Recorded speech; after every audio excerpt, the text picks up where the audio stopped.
back to my channel. I hope you're all having a fantastic day. Today we're going to be making macarons. This is the most requested recipe on my TikTok page, and today's the perfect day for a little bake, so let's get started. Here are the ingredients that you're going to need for this recipe.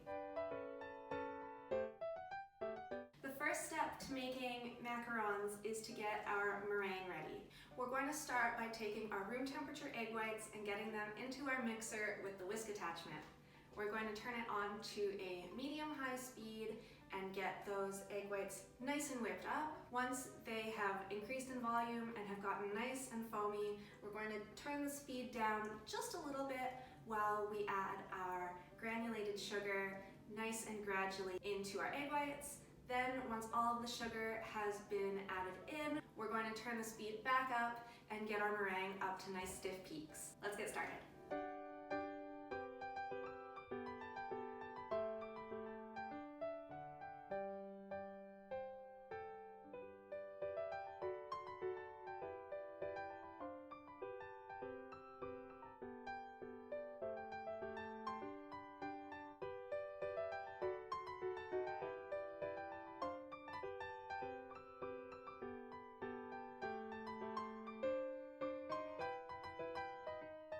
Now that our meringue is nice and stable, we're going to add some gel food coloring. I'm going to be making mine pink today. We're going to put a little bit of this gel food coloring into our meringue, then turn it back up to about a medium-high speed to get our meringue up to nice stiff peaks and to get the color incorporated. So now our meringue is ready. It is a nice pretty pink color. We are now going to transfer our meringue from our mixer into a more shallow, larger bowl to finish off our batter. The last step to making our macaron batter is to add our ground almonds and icing sugar into our meringue. I've already put them through a food processor for about 30 seconds just to get everything into a nice fine powder. You really want to try to avoid having any lumpy pieces of almonds in there, so I would definitely recommend, if you don't have a food processor, you could sift your icing sugar and almonds together and then throw out any larger pieces that get stuck in your sifter. So we're going to dump the icing sugar and almonds just right on top of the meringue, and then we're going to start by slowly folding them into the meringue. I like to use one of these plastic scrapers for this. I find it gives me a lot more control over my movements, but you could definitely use a spatula if you don't have one of these.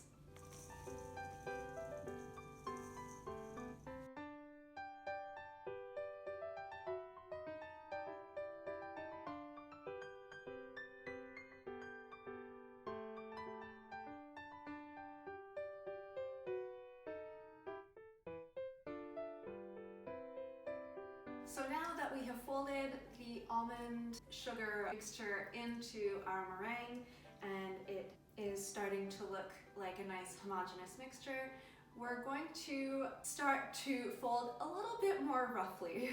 The consistency we're looking for, a lot of people have described as lava.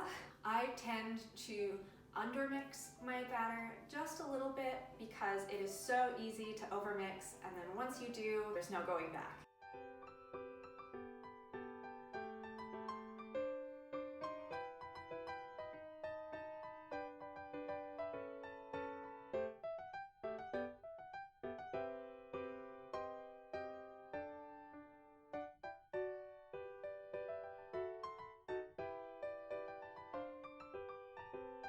Now that our batter is the perfect consistency, it is time to fill our piping bag. I have a round tip here. It is size 805. We want to make sure that our piping bag does not at all interfere with the opening of our piping tip, just to make sure our piping is nice and clean. Then we're going to put a little bit of the piping bag up into the tip, just to make sure that none of the batter we're putting in comes out while we're filling the bag.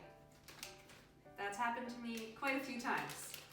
I've learned my lesson. So now we get our piping bag over our hand, open up some room, and we're going to take a decent amount of batter and start by putting it in as far as we can and putting some pressure on it to get as much air out as we can. So you're going to put the batter in until it feels like a good amount.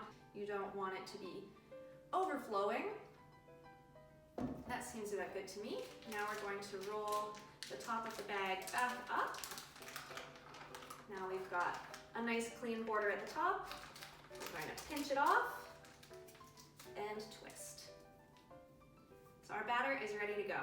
So for getting our tray ready, I will be using parchment paper, but you could absolutely also use like a silicone mat. Those work great too. If this is your first time making macarons, I find it helps a ton to trace out the shape that you want to pipe to, just so all of your macarons end up kind of like a consistent size. I have a 2-inch circle cutter here, and what we're gonna do is just trace it out on our parchment paper using a pencil, and then we're going to turn our parchment paper over so you can see it from the other side but aren't actually piping on the pencil.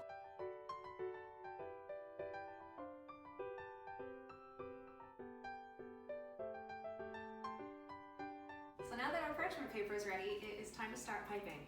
One thing that I really like to do before I start piping is to actually put a tiny bit of batter just underneath the corners of my parchment paper to hold it down so it doesn't move around while I'm piping.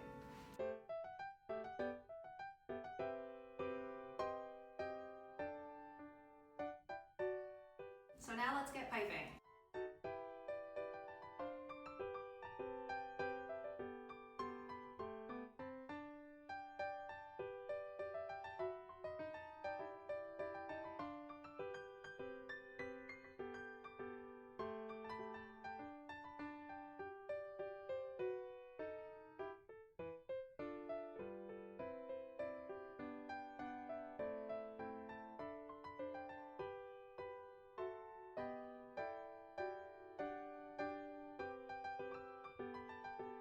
So now that our macarons are piped, it is time to let them dry out a little bit and form a nice little crust before we bake them. I'm going to start off with 45 minutes and then come back and check on them. We can finish off our batter on another tray, and I'm going to show you how to pipe some different shapes.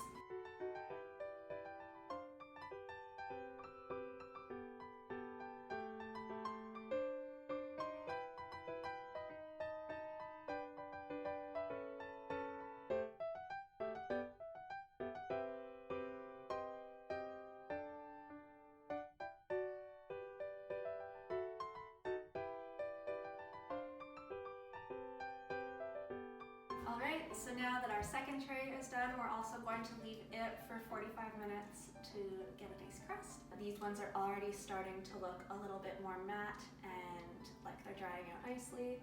So we've still got about 30 minutes left for these ones. And during this time, it's a really great idea to preheat your oven to 275 degrees Fahrenheit. Now, I know that everyone's oven is a little bit different. The one that I currently am using is a little finicky, and through some trial and error, I figured out that I can only bake one tray at a time, and the baking rack actually needs to be in like the topmost position in the oven. So I know that everyone's oven is a little bit different, and this is one of the parts of baking macarons that can be a little bit tricky at first, is just finding out exactly what kind of tray placement works best for you and your oven. I would recommend doing some test bakes, maybe the first time you make macarons, just to see like if your oven does like macarons and if it will let you bake more than one tray at a time. Doing just a few on each tray means that you won't actually lose too many macarons in the process. So yeah, let's get our ovens preheated to 275 degrees Fahrenheit, and I'll see you back here in half an hour. Alright, so our macarons have now been drying for 45 minutes, and we're going to give them a little touch to see if they have formed a nice shell. Alright, so you can see that when we touch them, they're not sticky at all, nothing comes off on my finger. They've got a nice little crust going on, so it's time to get them into the oven. The oven has been preheated to 275 degrees Fahrenheit, and for this size of macaron, we're going to start off by baking them for 18 minutes. You want to keep the oven door closed the entire 18 minutes. Then when we check to see if they're done, we want to give them a little wiggle.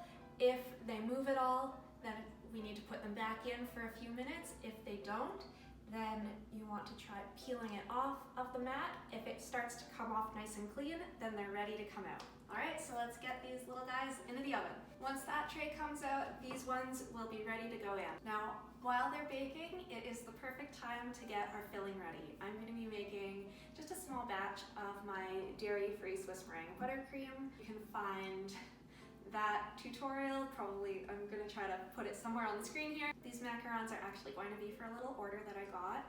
And since it's Easter, I'm going to be crushing up some mini eggs and mixing that with a little bit of our buttercream to use as a little bit of a filling in the center.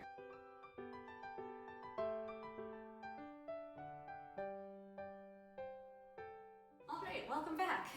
So things might look a little bit different here right now. Both batches of macarons came out of the oven. They've both cooled off now, and I totally forgot to film it, but I did decorate these macarons a little bit before filling them. I did just want to have the tops of these round ones decorated, so I used a little bit of royal icing on them and just did some little squiggles and put some sprinkles on top. And then for our little bunnies, I took a food coloring marker and I just drew on some little faces. I also paired all of the macarons up with their best fitting partner and it is time for us to fill them.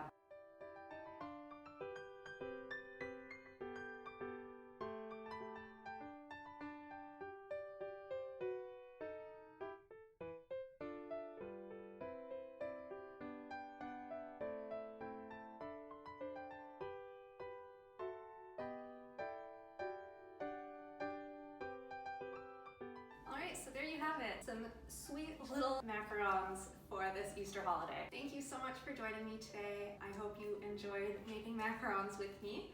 If you have any questions about this recipe, feel free to leave me a comment. You can also leave a comment if you make them and let me know how it goes for you. If you enjoyed this video, feel free to leave it a like. You can also subscribe to my channel for more baking tutorials. Thanks again so much for joining me today. I hope you all have a wonderful day and I can't wait to see you all next time. Bye!